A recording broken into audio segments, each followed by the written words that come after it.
welcome to another version of our Video Tuesday Tapestry. It's nice to have you with us today.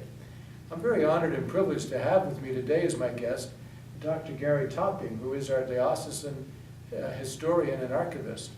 And today Gary and I are going to talk about a few things, three to be exact. But before we do, I just wanted to introduce the idea that as a diocese we have a rich legacy, a rich history. We became a Catholic diocese officially in 1891, but we existed actually even before that in different kinds of canonical ways. We're not going to get into that today, but the point is that we've been around for a long time, well over 100 years. And Dr. Topping spends a lot of his time for us working on collecting a lot of data, a lot of information, and not just collecting it, but putting it into an intelligent way of looking at it, and putting it into a form so that it will be there for years and years to come, so that people get a sense of what we've been about as a diocese, as a local church. The Diocese of Salt Lake City, as you know, takes in the entire state of Utah. That's almost 85,000 square miles. It's a lot of territory.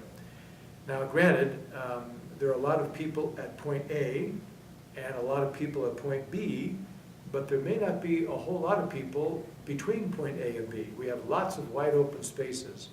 Ours is predominantly a rural diocese, if you think about it, with the vast majority of our population concentrated in the Salt Lake Basin, the Salt Lake Valley. Of course, as well, Utah is home to the Church of Jesus Christ of Latter-day Saints. It has a rich legacy for our brothers and sisters in the LDS Church as they remember their pioneers who came here originally in the 1800s with Brigham Young. And of course today, we are celebrating a rich diversity of people who come into our diocese. As a matter of fact, something people sometimes don't realize is that in the Diocese of Salt Lake City, 80% of the Catholics are Spanish speaking. So these are realities that present to us wonderful graces, wonderful gifts that we work with. We have a wonderful relationship with the Church of Jesus Christ of Latter-day Saints and other religions. We are opening our doors more and more and more to our immigrant brothers and sisters. And we continue to deal with what it is to be a mission diocese. A diocese which is, again, predominantly rural, even though the vast concentration of our population is more in urban and suburban areas. And so, Dr. Topping, I thought it would be interesting, in order for us to understand these realities that we live with today, to understand how we have been living with them from an historical perspective. So maybe we could take the first. Utah is home to the Church of Jesus Christ of Latter-day Saints. From your perspective, Doctor, what's it been like for us as Catholics living here in Utah, ministering in Utah, existing as a Catholic church in the midst of what is predominantly an LDS state?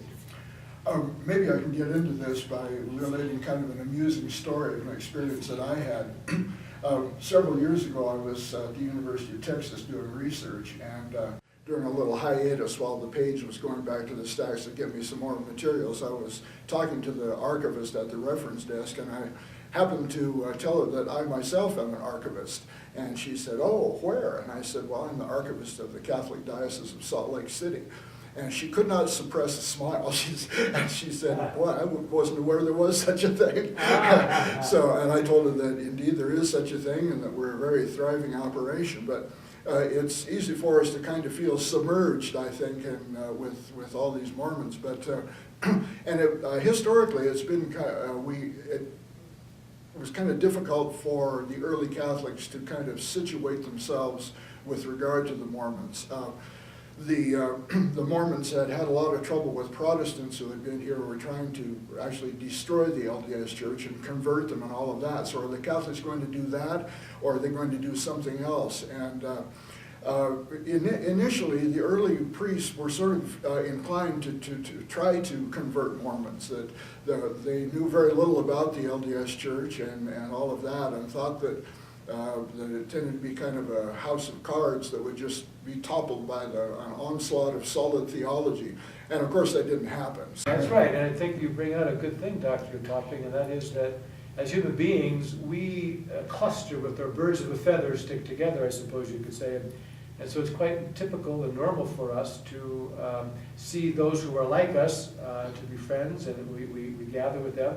And those who are unlike us, then we tend to be suspicious and sometimes even, sadly, to put them down or even to persecute them. And so it's interesting as we continue to thrive here as a diocese and to enjoy very wonderful, supportive relationship with the LDS Church, we see that it's helpful for me to see how historically, this goes way back to our first Catholic bishop, Bishop Scanlon, who from the very beginning had a sense of living together, and that clearly is the case today, as the LDS Church is the predominant religion in the state, and they reach out to us, and we, in kind, reach out to them and so many other religions to work together for the mutual good of our society. So that's a very good thing to see. I would say too, if I could just interject this, that being a small minority has its advantages as well in terms of developing a sense of community among us Catholics. Monsignor Fitzgerald, who grew up here in Salt Lake City, told me when he was a kid that every Catholic in Salt Lake knew every other Catholic. That doesn't happen today. I don't even know all the people in my own parish, but it does give us a sense of being of unity and of community. So. Right, good point. Yeah, that is true. I think that also I've talked to some of my LDS counterparts, and we've both talked about that. One of my friends in the Mormon Church mentioned that here in Utah they're the majority, but outside of Utah quite often they're the minority. So they know what it's like. So they know what it's like, and as same is true with the Catholic Church. Tell me, in terms of the topography, in terms of the type of diocese we are, it certainly is mainly a rural diocese. It's wide open spaces, a high desert plateau. From an historical perspective, how has the diocese dealt with that, the distances that have to be traveled? I think to myself, I might feel sorry for myself that I've got to drive to Wendover for confirmation in a beautifully air-conditioned vehicle, listening to stereo and you know, just very peacefully taking a little siesta. What's that like from a historical perspective?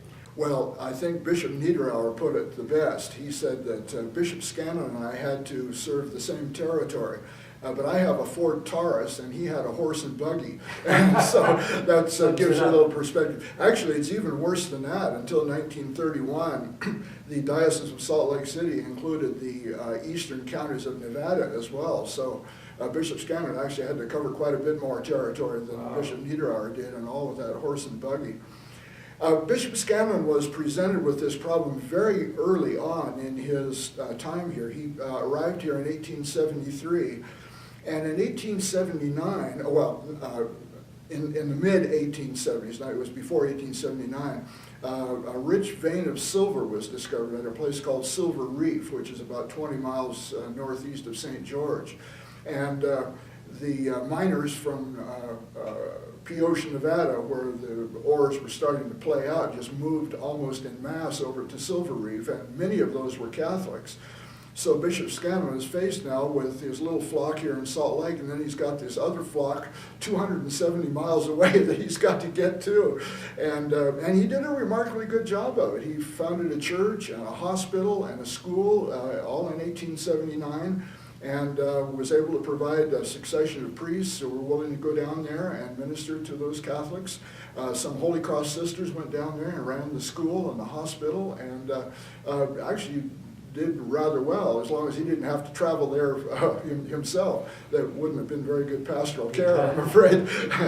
and that parish lasted, that was St. John's Parish, and that lasted until 1885 when the silver played out. So he was faced with this problem just right off the bat. And as you point out, of course, this problem has not gone away, although nowadays we do have air-conditioned cars and much better roads so that you and other priests can get around. I've always thought, though, that if I could just have had the gasoline concession for Monsignor Winter's automobile, I wouldn't need a retirement program. Now it's Monsignor Busson who's having to pound the pavement down there, I guess. Right. That's right. Well, and of course, I'm just so grateful to our priests and deacons and sisters and lay leaders who are so generous with traveling these long distances to go to the missions, to be there on the weekends particularly, but during the week as well for catechesis, and to celebrate prayer services, a scap liturgy, which is an acronym for Sunday celebration in the absence of a priest. And they travel many distances. I know on the diocesan cars that we give to the priests, for example, in missions, it's not at all unusual for them to put on about 40,000 miles a year, which is quite a bit of, usually they figure 20,000 on the high average, so 40,000 is double that. So it's really quite a remarkable phenomenon to see that. And you're right, Doctor, we do deal still with the same issues, these long distances. I feel bad that I go down to visit in St. George, and it may be months before I'm back again. And sometimes the people say, well, nice to see you, Bishop, when are you going to return? So there is that feeling. People know, I think they feel a little bit out of the loop, so to speak, although they love it where they are, obviously. They wouldn't live there probably. It's a beautiful part of the state, St. George, the Red Rock, and the nicer weather, etc., in terms of sun. But still, there is a difficulty there with distance, so that's something that's been a challenge for us. The feeling of isolation, I'm sure, is still there. It has been even worse in the past. We've got parishes and missions and places down there now that I would never have thought we would have, so we're getting an increasing number of Catholics. Bishop Wigan told me that he dealt with that after he became bishop in 1980 by making a real point of showing a presence in those rural parishes, and also he would call up the pastors of those parishes and missions down in southern Utah and just tell them, look, on a certain Sunday, don't say Mass, just come together, we'll all meet in Cedar City or someplace, and I will offer Mass, and then we'll have a potluck, and you can ask me questions and talk to me. And he said, especially for the kids, that this was just a real shot in the arm, because they can look around and say, wow, all these people are Catholics too. Yeah, that's a good point. So I don't think you need to do that anymore, because we have enough Catholics down there now that probably that feeling of isolation and being neglected isn't so great. But right.